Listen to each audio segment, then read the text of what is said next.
날씨는 완전한 봄 날씨입니다. 누군가 표현한 것처럼 우리가 봄을 빼앗겨버린 그러한 모습인 것 같습니다. 코로나 바이러스가 계속 기승을 부리고 있지만 하나님께 우리가 더욱 집중하면서 신앙의 아름다운 봄을 맞이하는 저와 여러분들이 될 수 있기를 소원합니다. 우리는 지난주 여호와의 말씀이라는 제목으로 말씀을 나누었어요. 자기 백성에게 말씀으로 등장하는 엘리야를 숨기시고 오히려 그 말씀을 이방인 과부에게 보내셔서 영원한 생명의 길로 인도하시는 하나님의 일하심을 우리가 함께 살펴본 거예요. 오늘은 엘리야를 아합 왕에게 보내시는 하나님의 말씀을 함께 나눕니다. 오늘 말씀에서 우리는 살아계신 하나님을 만날 수 있는 거예요. 오늘 말씀이 품고 있는 놀라운 복음이 있습니다. 저와 여러분 모두가 오늘 말씀 속에서 이 복음의 비밀을 깨닫고 큰 은혜 받는 귀한 시간들이 될 수 있기를 소원합니다. 아멘. 자, 첫 번째 한번 따라해 볼까요? 엘리야를 보내시는 하나님. 엘리야를 보내시는 하나님. 자, 오늘 본문 1절 같이 읽겠습니다. 시작. 많은 날이 지나고 제3년에 여호와의 말씀이 엘리야에게 임하여 이르시되 너는 가서 아합에게 보이라. 내가 비를 지면에 내리리라. 자, 오늘 말씀을 보면 많은 날이 지났다 이렇게 표현을 하면서 제3년의 여호와의 말씀이 엘리야에게 임하셨음을 이야기하고 있어요. 이 3년이라는 기간을 우리가 구체적으로 36개월 이렇게 이야기할 수도 있겠지만 성경에서의 3년은 횟수로 3년이 될 수도 있어요. 논리적으로는, 이론적으로는 13개월도 3년이라고 말할 수 있는 겁니다. 하지만 여기서의 3년은 영적인 기간이에요. 제가 3일길, 또 3일 만에, 또 성경이 말하는 사흘, 이 모든 기간이 영적인 의미를 가지고 있는 것처럼 제3년에 라고 말씀하시는 그 말씀 속에는 이제 하나님이 작정하신 때가 되었음을 이야기합니다. 그런데 이 3년이라고 하는 이 기간을 신약 성경에서는 정확하게 3년 6개월로 우리에게 말씀하고 있죠. 한번 볼까요? 누가복음 4장 25절 시작. 내가 참으로 너희에게 이르노니 엘리야 시대에 하늘이 3년 6개월간 닫히어 됐습니다. 자, 엘리야 때 3년 6개월 동안 하늘이 닫혔다. 야고보서 5장 17절 시작. 엘리야는 우리와 성정이 같은 사람이로되 그가 비가 오지 않기를 간절히 기도한즉 3년 6개월 동안 땅에 비가 오지 아니하고. 자, 여기도 3년 6개월 동안 땅에 비가 오지 않았다라고 이야기를 하고 있는 거예요. 그런데 우리가 이 3년 6개월도 정확하게 3년 6개월이냐 그 정확한 시간적 의미보다는 이 3년 6개월도 영적인 의미가 담겨져 있는 것을 생각해야 되는 거예요. 자, 그러니까 지금 엘리야 시대에 이스라엘이 극심한 가뭄의 환란 속에 있었던 것, 이것은 하나님의 일하심의 시간과 연결되어진다는 것이죠. 계시록 12장 6절 읽어볼까요? 시작. 그 여자가 광야로 도망하매 거기서 1260일 동안 그를 양육하기 위하여 하나님께서 예비하신 곳이 있더라. 12장 14절입니다. 시작. 그 여자가 큰 독수리의 두 날개를 받아 광야 자기 곳으로 날아가 거기서 그 뱀의 낯을 피하여 한 때와 두 때와 반 때를 양육받음에. 자, 하늘에 큰 전쟁이 벌어지고 나서 용이 하늘로부터 쫓겨 내려와 땅에 있게 되죠. 이때 이 분풀이를 여자에게 하게 됩니다. 이 용은 악한 영이고 여자는 성도인 저와 여러분을 이야기하는 거예요. 이때 우리는 광야로 인도함을 받아 1260일을 양육을 받는데, 이것이 성도가 광야에서 훈련받는 3년 6개월의 기간인 것이죠. 이것을 다른 표현으로 한때, 두때, 반때라고 표현하고 있고요. 또 계시록 13장 5절을 보면 42달이라고 표현을 하고 있는 거예요. 성경에서는 이렇게 3년 반을 환난의 기간으로 우리 가운데 표현하고 있는데, 엘리야 시대의 극심한 가뭄의 환난 기간은 마치 계시록에서 성도들이 땅에서 당하는 고난의 시간 3년 반을 보여주는 영적인 의미다. 오늘 이 3년 만의 기간을 누가 살아가고 있느냐? 저와 여러분에게 예수님이 찾아오셔서 우리 안에 하나님의 나라가 임하였지만 우리는 여전히 광야의 삶을 살고 있어요. 이제는 요단을 건너 영원한 하나님 나라에서 그 완성을 이루기까지 성도가 이 땅에서 살아가는, 하지만 여전히 악한 영으로부터 고난을 당하는 이 기간을 우리는 3년 반이라고 이야기를 하는 거예요. 특별히 성경이 말하는 환난은 단순히 육적인 환난을 이야기하는 것이 아니라 영적인 환난의 의미가 강해요.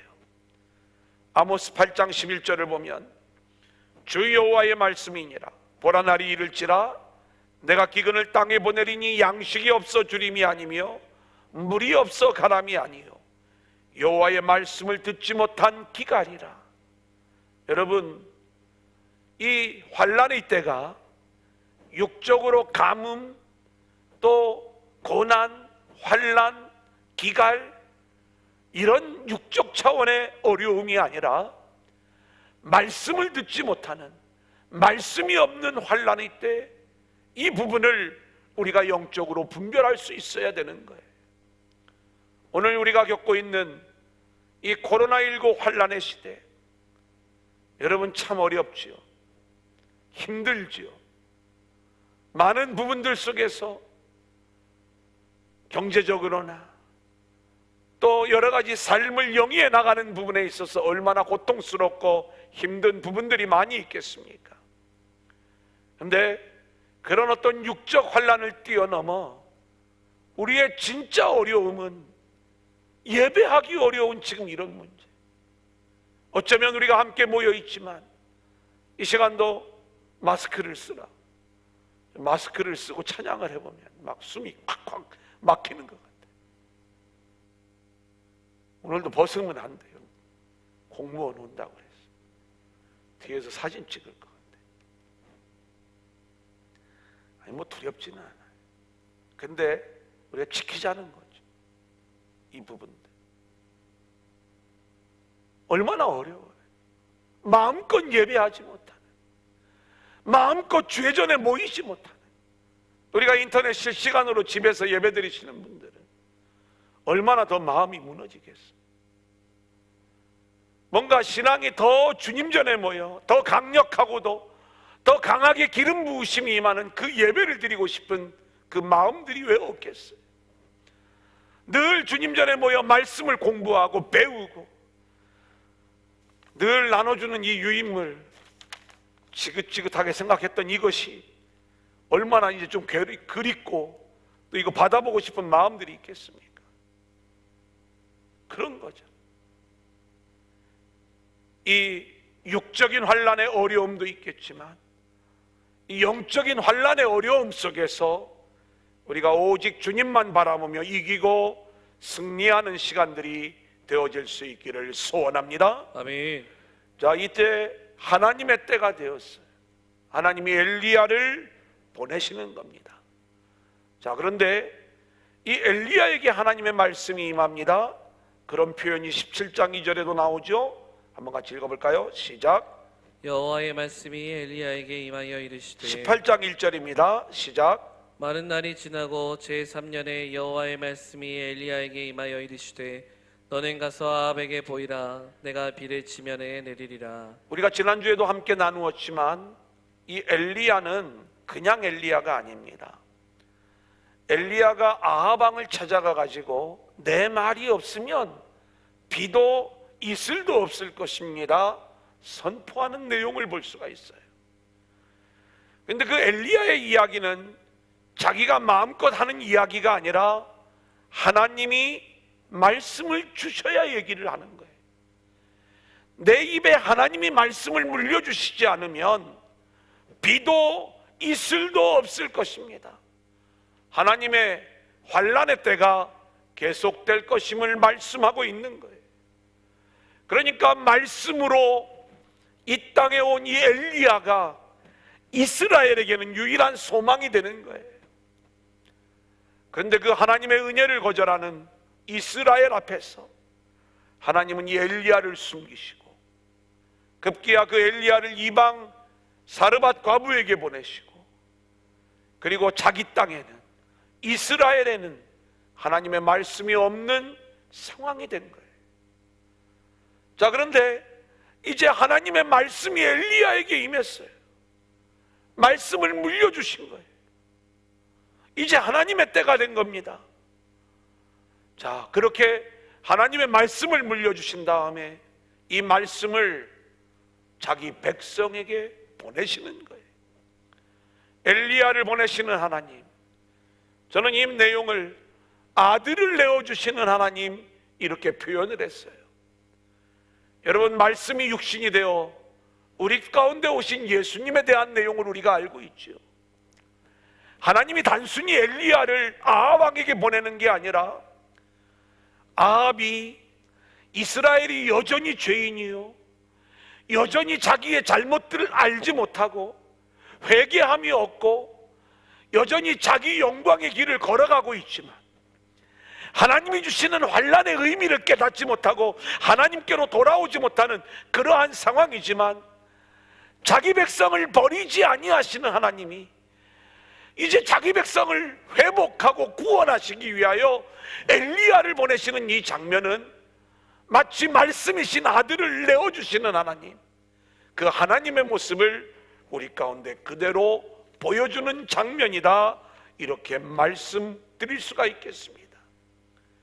여러분, 우리가 이 환난의 시대를 겪고 있고 우리가 참 이렇게 오랜 시간 동안 또 앞으로 언제까지 이 과정들이 계속 진행되어질지 알지 못하는 앞이 캄캄한 그러한 시대를 살아가고 있지만 하나님은 반드시 하나님의 때가 되어 당신의 아들을 내어주시고 아멘. 그리고 하나님의 회복의 역사를 이루어 가실 줄로 믿습니다. 아멘.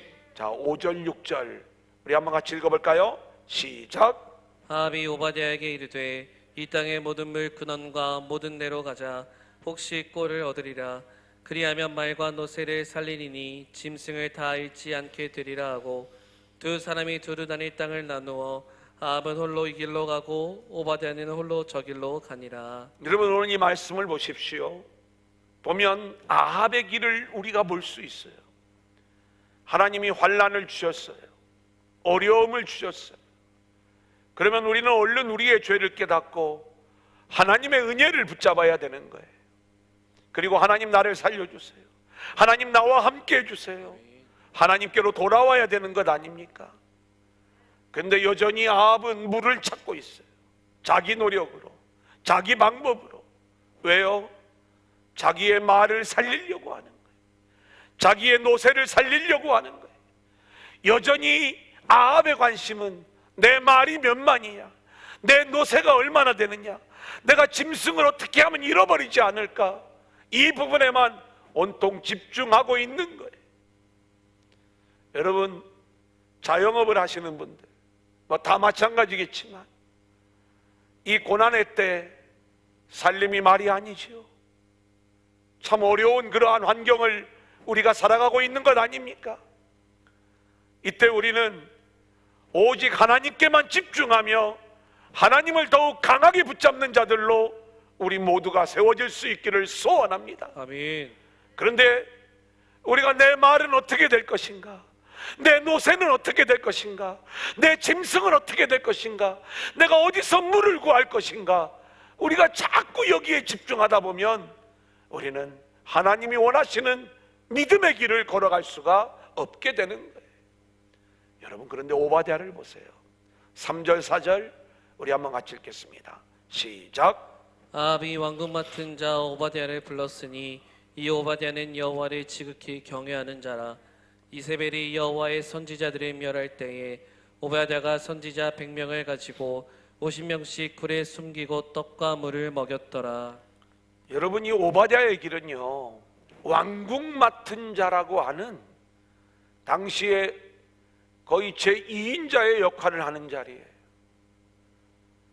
완전히 그의 신분과 그리고 그의 위치가 보장되어져 있는 자리인데, 이 오바댜는 여호와를 경외하는 자라고 말씀하고 있는 거예요.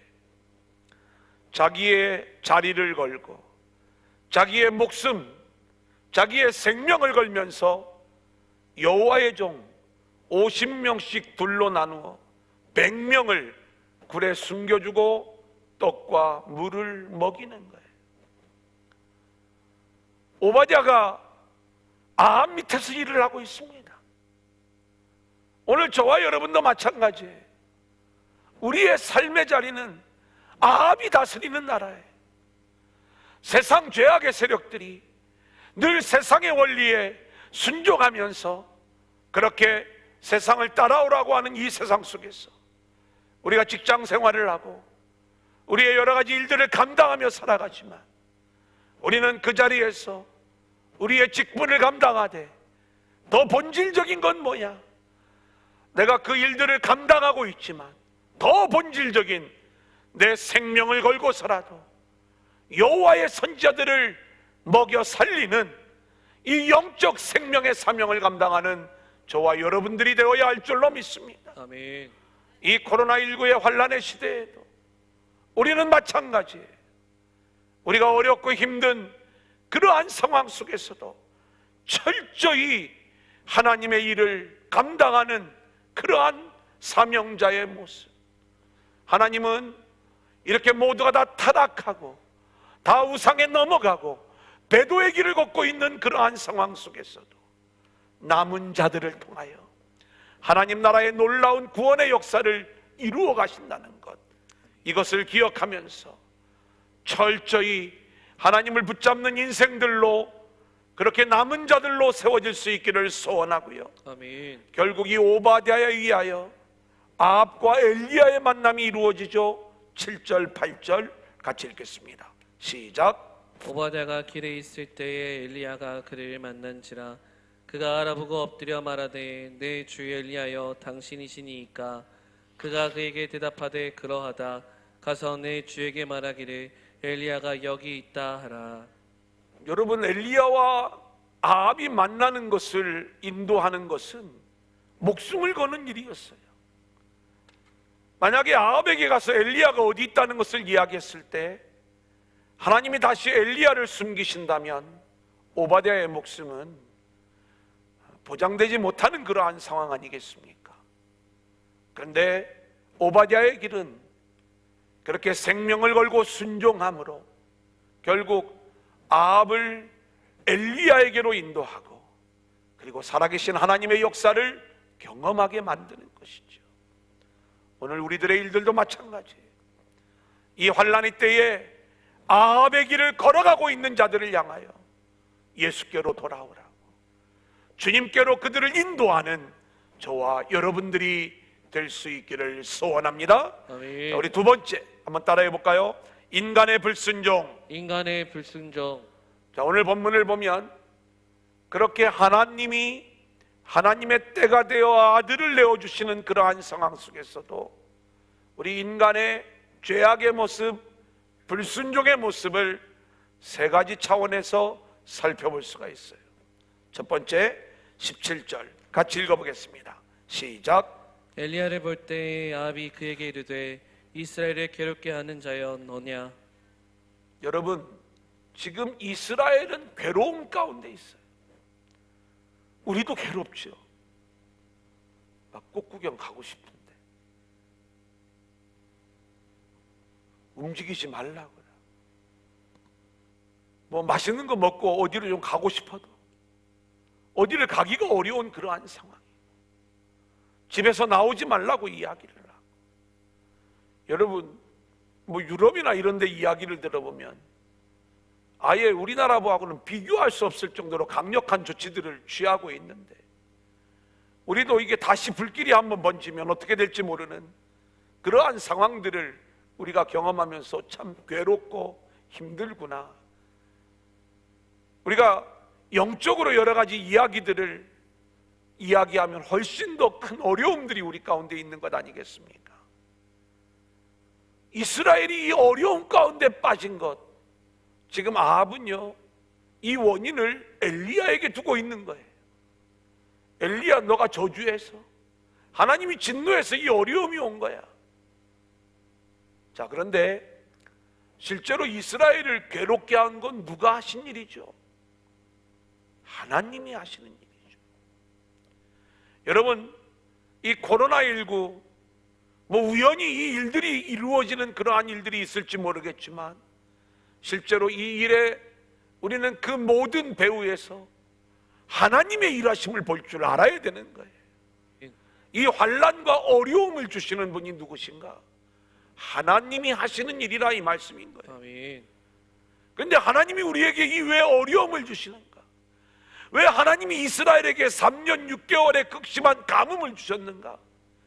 그것은 골탕 먹으라고, 너희들 한번 당해보라고 하나님이 그 어려움을 주시고 괴로움을 주신 게 아니라, 하나님이 우리에게 주시는 괴로움은 저와 여러분을 다시 하나님의 은혜 안으로 부르시는 하나님의 놀랍고도 성실하신 일하심이라는 것. 우리가 이것을 놓치면 안 되는 거예요. 아멘. 창세기 15장 13절을 볼까요? 시작. 여호와께서 아브라함에게 이르시되 너는 반드시 알라 내 조신이 이방에서 객이 되어 그들을 섬기겠고 그들은 300년 동안 내 자손을 괴롭히니니. 자, 이스라엘 백성들이 애굽에서 400년 동안 종살이를 해요. 하나님이 자기 백성을 괴롭힘을 당하게 만들어요. 이유는 하나, 그 애굽이 너희가 살 곳이 아니라 너희는 그 애굽에서 빠져나와 가나안으로 들어가야 될 백성이야. 그래서 괴로움을 주시는 거예요. 룻기 1장 20절을 볼까요? 시작. 나오미가 그들에게 이르되 나를 나오미라 부르지 말고 나를 마라라 부르라. 이는 젖는 자가 나를 심히 괴롭게 하셨음이니라. 젖는 자가 나를 괴롭게 했다는 거예요. 나는 쓴물 마라에 불과하다는 거예요. 왜 하나님이 나오미를 괴롭게 하시는가? 모압으로 도망갔으니까 골탕 먹으라고. 그게 아니라 이 모압 땅에 있는 나오미를 다시 가나안 땅 베들레헴으로 보내요. 하나님 나라의 역사를 진행해 나가시는 하나님의 은혜가 그 안에 담겨져 있는 거예요. 시편 119편 75절 같이 읽어볼까요? 시작.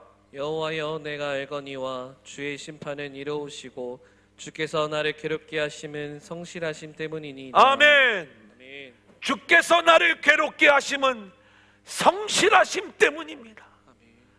하나님께서 코로나19로 우리를 괴롭게 하시는 것, 그것은 우리가 반드시 하나님께로 온전히 돌아와야 되겠기에 하나님께서 이 환난을 통해서 저와 여러분을 하나님의 은혜 안으로 다시 부르고 계신 줄로 믿습니다. 아멘. 우리는 이 괴롭게 하시는 하나님, 이게 하나님의 은혜임을 알아야 돼요. 하나님이 왜 우리를 괴롭게 하시는지 아세요? 우리가 먼저 하나님을 괴롭혔기 때문에 그런 거예요. 우리가 어떠한 모습으로 하나님을 괴롭혔죠? 우리는 하나님만을 사랑하고 하나님의 은혜만을 붙잡고 그렇게 하나님의 은혜로만 살아야 될 하나님의 자녀들이었어요. 그러한 우리들이 하나님을 떠나 우상을 섬기며 자기 영광의 길, 자기 체험의 길을 걸어가는, 그렇게 배도의 길, 아합을 섬겨서 바알을 섬기는 아합의 길을 우리가 걸어감으로 말미암아 결국 이 우상 숭배로 하나님을 괴롭게 하였고, 그 괴로움 속에서 하나님은 저와 여러분을 하나님께로 돌아오라고 우리를 괴롭히심으로 이제 다시 하나님과의 관계가 온전히 회복되어지기를 원하고 계신 것이죠. 그런 의미에서 엘리야가 이야기하고 있는 것처럼 이스라엘을 괴롭게 한 본질적인 존재는 아합이었음을 우리가 알아야 되는 거예요. 18절 같이 읽어보겠습니다. 시작. 그가 대답하되 내가 이스라엘을 괴롭게 한 것이 아니라 당신과 당신의 아버지 집이 괴롭게 하였으니 이는 여호와의 명령을 버렸고 당신이 바알들을 따랐습니다. 저는 정말 많은 부분들을 이번 코로나19 속에서 바라보는 거예요. 우리가 선교 역사 속에서 볼 때에 하나님을 열심히 믿는 민족들을 봐라. 얼마나 선진국이 되었냐, 얼마나 큰 부자들이 되었냐, 얼마나 잘 사는 민족들이 되었느냐. 그런데 그 큰 나라, 그 잘 사는 나라들이 전부 다 이 바이러스가 창궐해서 이제는 이 바이러스의 공포 속에서 어찌할 줄 모르는 그러한 모습들을 바라보게 되는 거예요. 왜 하나님이 그 나라들을 괴롭게 하죠? 하나님이 미워서? 그들이 중심으로 하나님께 돌아오기를 원하는 거예요. 물질을 숭배하고 쾌락을 즐기며 인본주의가 만연하고 하나님을 섬기는 모양들은 있지만 그 속은 다 썩어 부패하고 도저히 하나님을 섬긴다고 말할 수 없는, 어떻게 보면 하나님 입장에서는 썩어 냄새 맡기 싫은 그들의 모습 속에서 하나님은 그들을 괴롭게 하며 이제 완전히 새로운 모습으로 회복되어 돌아오기를 원하는 마음으로 하나님의 일을 진행하는 거예요. 오늘 우리들의 모습도 마찬가지죠. 우리가 여전히 세상을 품고 있다면 그 모든 우상 숭배들을 다 내려놓고 아직도 내가 하나님께 집중하지 못하고 하나님을 더 가까이 하지 못하고 하나님을 붙잡지 못하는 그러한 우리의 모습들, 모처럼 쉬니까 좋구나, 이때 실컷 놀자, 실컷 즐기자, 편히 쉬자, 안 될 일이에요. 우리가 더 하나님께 집중해야 되고 아멘. 더 하나님만을 붙잡으며 우상 숭배로부터 돌아오는 저와 여러분들이 되어질 수 있기를 소원합니다. 아멘. 두 번째는 머뭇거리는 신앙의 모습이 불신앙이에요. 자, 21절 우리 한번 같이 읽어볼까요? 시작. 엘리야가 모든 백성에게 가까이 나아가 이르되 너희가 어느 때까지 둘 사이에서 머뭇머뭇하려느냐. 여호와가 만일 하나님이면 그를 따르고 바알이 만일 하나님이면 그를 따를지니라 하니 백성이 말 한마디도 대답하지 아니하는지라. 자, 여기 보면 머뭇머뭇하려느냐라는 말씀이 나와요. 이스라엘 백성들의 모습이 머뭇거리는 모습이었다는 거죠. 하나님을 섬기는 모양이 있었지만 그들의 중심은 바알이 자리 잡고 있었어요. 여러분, 우리도 마찬가지입니다. 저와 여러분의 신앙은요, 하나님을 믿는다고 하면서도 늘 내 중심에는 자기 사랑이 있는 거예요. 이게 머뭇거리는 거예요. 나는 죽고 예수만 살아야 되는데 여전히 예수는 수단이고 내가 살아나는 이 머뭇거리는, 비틀거리는 신앙의 모습. 그래서 이 머뭇거리다라고 하는 파사으라고 하는 단어는요, 그렇게 비틀거리다, 절뚝거리다, 또 놀라운 것은 26절에 나오는 뛰놀다라는 단어도요 파사으예요. 26절 같이 볼까요? 시작. 그들이 받은 송아지를 가져다가 잡고 아침부터 낮까지 바알의 이름을 불러 이르되 바알이여 우리에게 응답하소서 하나 아무 소리도 없고 아무 응답하는 자도 없으므로 그들이 그 쌓은 제단 주위에서 뛰놀더라. 여러분, 우리는 이 머뭇하려느냐라고 하는 이 말씀 속에서 우리 안에 있는 불순종의 모습 두 가지를 오늘 말씀을 드리고자 하는 거예요. 하나는 26절에 있는 말씀처럼 인간들의 우상의 제단, 인본주의 제단, 바알의 제단을 쌓으면서 종교놀이를 하는 거예요. 숫자가 많이 모여 있는 걸 즐기는 거예요. 그리고 신에 대한 자신의 열심을 즐기는 거예요. 아무런 응답도 없고 아무런 하나님의 역사를 경험하지도 못하면서 그렇게 종교놀이를 하며 열심히 뛰어노는 모습, 이것이 머뭇머뭇거리는 그러한 모습 중에 하나인 것이고요. 비틀거리다, 절뚝거리다. 여러분, 이 모습을 생각할 때 우리는 야곱을 생각할 수가 있어요. 야곱은 하나님의 인도하심을 받으면서도 자기 자신을 이기지를 못했던 거예요. 야복 강가에서 그렇게 스스로를 이기지 못하여 기도할 때에 하나님이 찾아오시죠. 와서 싸움을 걸어오는데 야곱의 실체를 보여주는 거예요. 그의 환도뼈를 쳐버리시는 거예요. 이제 야곱의 실체가 드러나요. 절뚝거리는 모습, 흔들거리는 모습, 하나님의 지팡이가 아니면 설 수 없는 모습, 이게 머뭇머뭇거리는 모습이에요.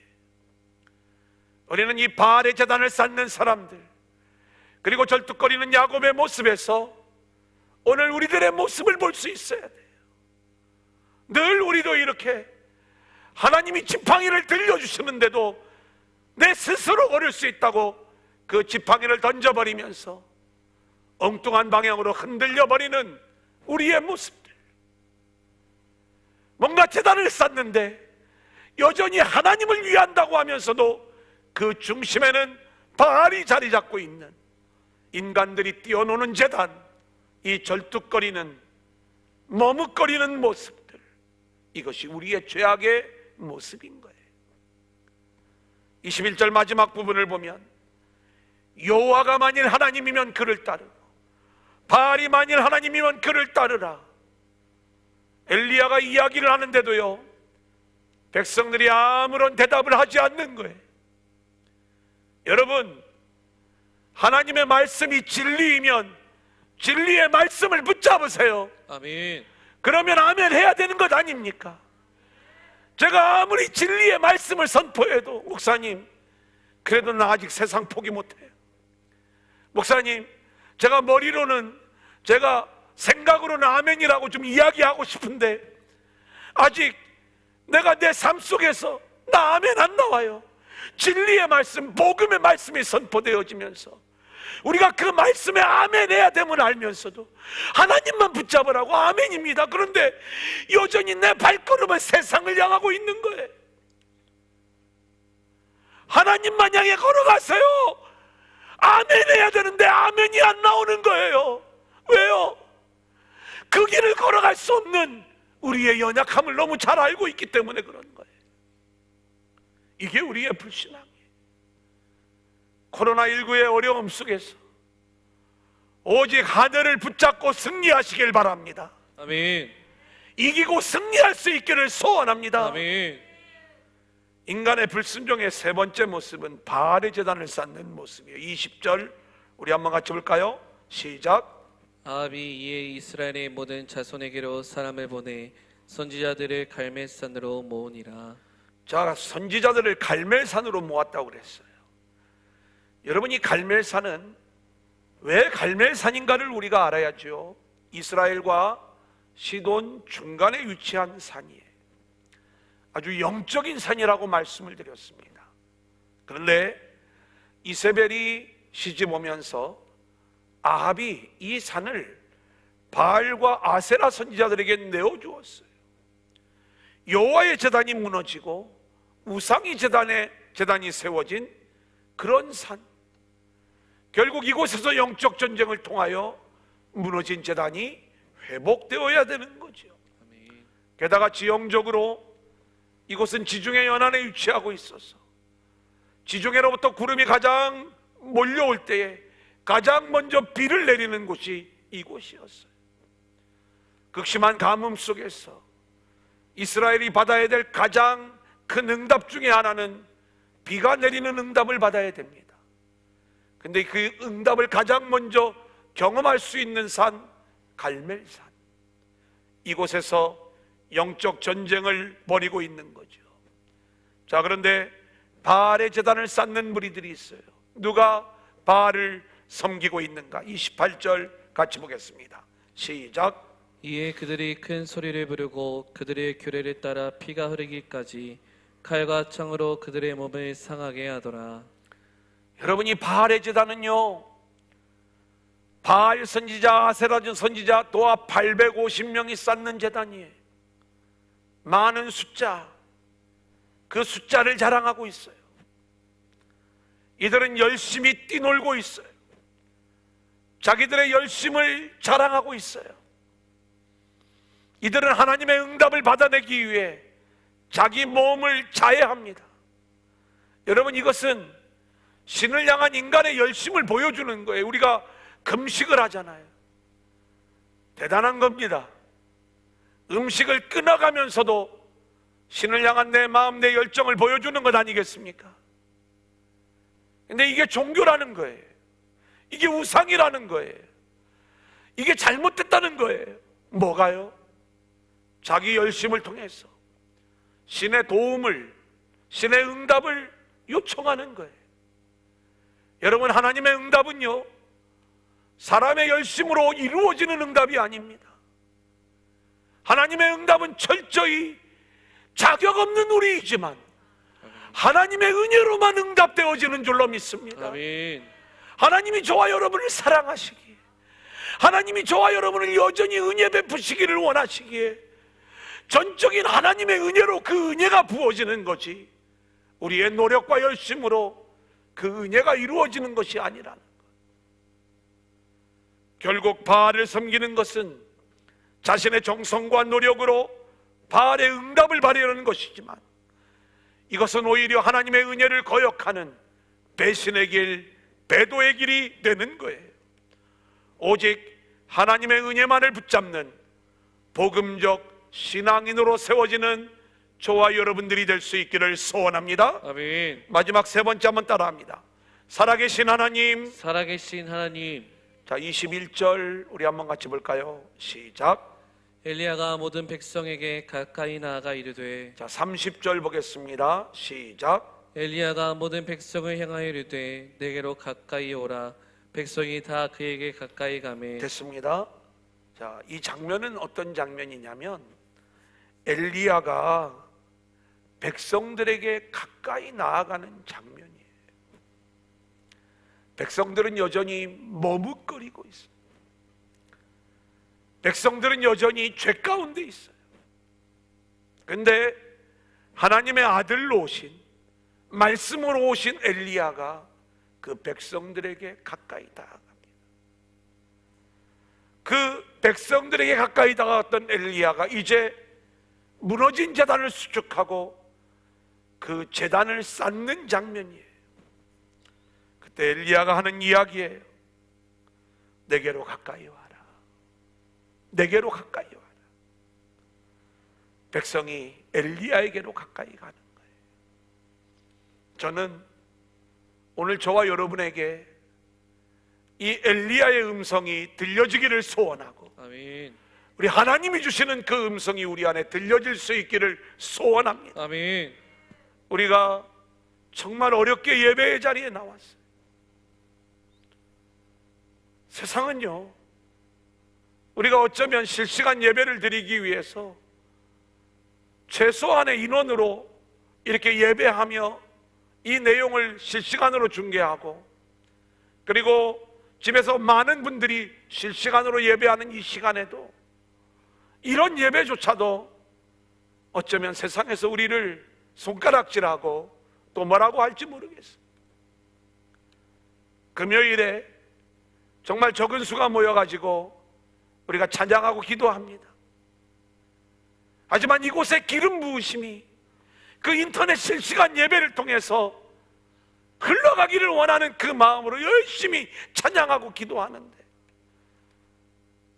옆에 아파트에 있는 주민들은 이 교회는 계속 예배드리나 얼마나 마음이 불편하겠어요. 또 그렇게 안 할 수도 없는 거고. 주일에 지금 인터넷 실시간으로 예배드리는 분들 얼마나 이 자리에 나오고 싶겠어요. 근데 이 자리에 나오고 싶어도 나오지 못하고, 저는 우리 성도님들 예배드리는 이야기들을 제가 이렇게 전해 듣습니다. 어떤 분은 정말 교회에서 예배드릴 때보다 더 은혜가 된다는 얘기를 하시는 분이 있어요. 어떻게 예배를 드리냐 했더니 혼자 방으로 노트북을 들고 들어갔네. 아무에게도 방해를 받지 않고, 그리고 거기서 집중하면서 예배를 드리는데 되게 너무너무 이렇게 은혜를 받았다. 아유, 계속 그럴라. 그런데 이제 감사한 거지요. 하지만 여러분, 우리가 대부분 얼마나 어렵습니까? 이 예배하는 게. 집에서 우리가 인터넷으로 한번 예배를 드려보면 알지만 그게 얼마나 힘들고 어렵고, 하나님께 집중하고 예배하는 그러한 것들이 얼마나 어려운 일입니까? 하지만 우리가 잊지 말아야 될 것이 있어요. 이렇게 우리가 예배할 수 있는 것도요, 하나님께서 우리를 찾아와 주셨기 때문에 그런 거예요.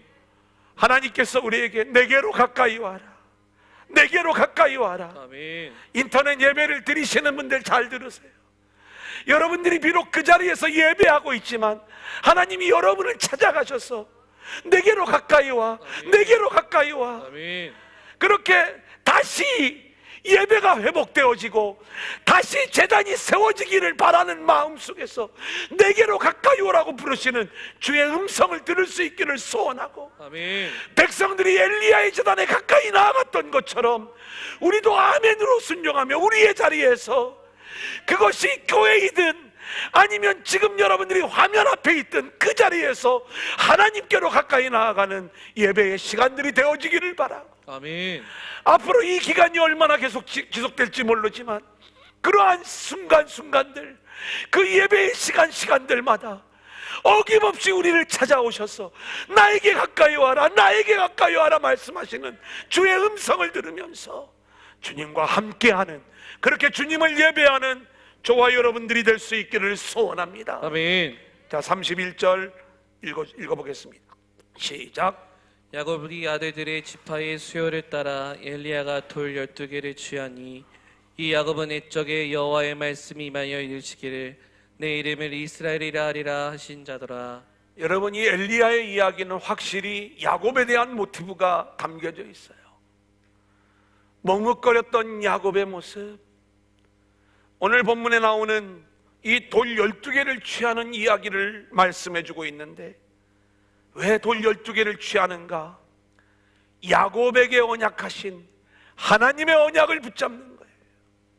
그 하나님의 언약은 뭐예요? 야곱아, 이제 너는 야곱이 아니야. 내 이름을 이스라엘이라 할 것이야. 왜 무너진 재단이 수축되어야 되는가? 왜 하나님이 엘리야를 다시 보내는가? 왜 하나님이 아들을 내어주시는가? 야곱으로 살아가는 저와 여러분, 여전히 머뭇거리는 저와 여러분을 이제는 그 야곱의 인생에서 하나님의 통치를 받는, 말씀의 통치를 받는 이스라엘로 바꾸시기 위하여 아들을 우리에게 보내어 주시고 우리의 무너진 재단을 수축시켜 주시는 줄로 믿습니다. 아멘. 자, 이제 32절로 35절 같이 읽겠습니다. 시작. 그가 여호와의 이름을 의지하여 그 돌로 제단을 쌓고 제단을 돌아가며 곡식 종자 2세알을 둘 만한 토랑을 만들고, 또 나무를 버리고 송아지의 각을 떠서 나무 위에 놓고 이르되 동 넷에 물을 채워다가 번제물과 나무 위에 부으라 하고, 또 이르되 다시 그리하라 하여 다시 그리하니, 또 이르되 세 번째로 그리하라 하여 세 번째로 그리하니, 물이 제단으로 두루 흐르고 도랑에도 물이 가득 찼더라. 네, 저는 오늘 이 말씀을 묵상하면서 오늘 여러분들에게 꼭 드리고 싶은 말씀이 있는 거예요. 뭐냐면 여호와의 제단은 이렇게 물이 흘러나오는, 생수의 은혜가 흘러넘치는 제단이 되어져야 됩니다. 생명수가 흘러넘쳤던 에덴의 이야기, 그리고 엘리야의 제단에서 에스겔 성전에서 흘러나오는 그 물이 큰 강을 이루었던 이야기, 그리고 회복된 에덴의 생명수의 강 이야기, 이 모든 이야기들은 성전에서 흘러나와야 되는 생수의 강의 모습을 보여주는 거죠. 극심한 가뭄이 때에 12통의 물을 부어드리면서 그렇게 흘러나오는 생수의 모형을 바라보면서 하나님의 은혜를 구하고 있는 모습이에요. 여러분, 극심한 가뭄입니다. 어디서 12통의 물을 우리가 구할 수 있을까? 여러분, 많은 생각들을 해보는 거예요. 이 극심한 가뭄이지만 우리가 이 12통의 물을 주의 제단에 부어드릴 수 있기를 소원합니다. 아멘. 그래서 주의 제단에서 흘러나오는 이 생수의 은혜가 흘러가야 되는 거예요. 여러분, 삶이 가뭄이죠. 어렵고 힘들지요. 하나님은 그 극심한 가뭄과 어렵고 힘든 상황 속에서도 여러분에게 12통의 물의 헌신을 요구하시는 거예요. 우리가 이 12통의 물을 부어드림으로 이 어려운 시기에 생수의 물이 흘러넘쳐 진짜로 어려움을 당하는 자들에게 그 은혜가 흘러가는 이 역할을 교회가 감당해야 되는 거예요. 우리가 모이기가 어렵다 보니까 사실 여러 가지로 어려운 일들이 많이 있어요. 우리 교회도 많은 어려움이 있지만 작은 교회들을 좀 돕고 싶은데 되지 않아요. 생수의 물이 흘러가기를 원하는데 이 부분들이 쉽지가 않은 거예요. 이 극심한 가뭄이 때에 우리는 12지파 누구도 빠짐없이 12통의 물을 우리가 함께 준비하면서 그렇게 주의 제단에 부어드리고 그 흘러넘치는 물이 생수의 은혜가 되어 수많은 영혼들을 살리는 역사들이 나타날 수 있기를 소원합니다. 아멘. 자, 36절 37절 같이 읽어볼까요? 시작. 저녁 소재 드릴 때에 이르러 선지자 엘리야가 나아가서 말하되 아브라함과 이삭과 이스라엘의 하나님 여호와여, 주께서 이스라엘 중에서 하나님이신 것과 내가 주의 종인 것과 내가 주의 말씀대로 이 모든 일을 행하는 것을 오늘 알게 하옵소서. 여호와여, 내게 응답하소서. 내게 응답하소서. 이 백성에게 주 여호와는 하나님이신 것과 주는 그들의 마음을 돌이키심을 알게 하옵소서 하며. 지금 엘리야가 엘리야의 제단을 쌓는 이유는 단 하나예요. 하나님, 내 편 들어주셔서 상대편을 물리쳐 주시고 이 싸움에 내가 이기게 하심으로 상대의 코를 납작하게 해주시고 나를 좀 높여주세요. 엘리야에게는 이 마음이 있는 게 아니에요. 엘리야에게 있는 단 하나의 마음, 하나님, 하나님의 살아계심을 보여주세요. 아멘. 이 백성에게 주 여호와는 하나님이신 것과 아멘. 주는 그들의 마음을 되돌이키심을 알게 하옵소서. 아멘. 오직 하나님만이 살아계신 하나님이심을 알게 해달라고 그 목적을 향하여 이 제단을 쌓고 있는 거예요. 아멘. 오늘 우리들의 기도도 이 기도가 되어야 될 줄로 믿습니다. 아멘. 이 환난의 시기에 하나님께서 저와 여러분을 지켜주시고 보호해주시고 구원해주시고 또 우리 편이 되어주시는 그러한 은혜도 우리가 물론 구할 수밖에 없지만 더 본질적인 것, 하나님이 코로나19로 인하여 하나님의 살아계심을 이 민족이, 이 백성이 분명히 알게 하여 주시고 아멘. 그리고 그 하나님 나라의 역사가 나타나게 하여 주옵소서. 우리가 이것을 위하여 함께 기도하며 나아갈 수 있기를 소원합니다. 아멘.